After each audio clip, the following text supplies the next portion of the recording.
Hey guys, welcome back to How to Online. In this video, I'm going to show you how to use ChatGPT to write codes.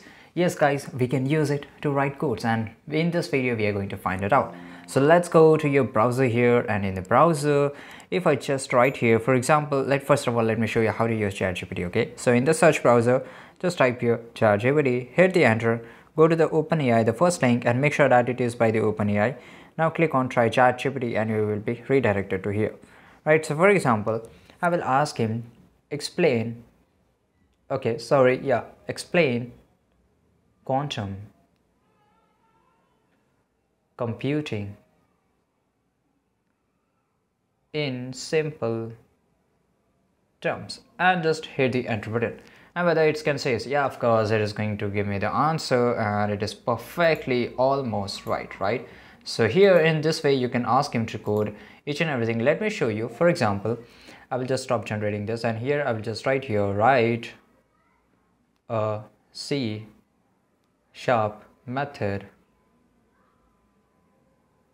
that accept a guide as a string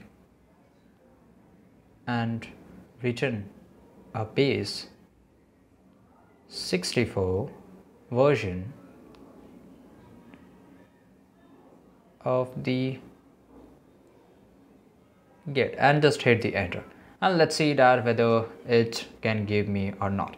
So here okay, that's great, and I can just click on the copy code, and here I can just copy code, right? So yeah, so basically let me tell you that I have tried this several times, and sometimes it's give me a better coding codes, and sometimes it doesn't, right?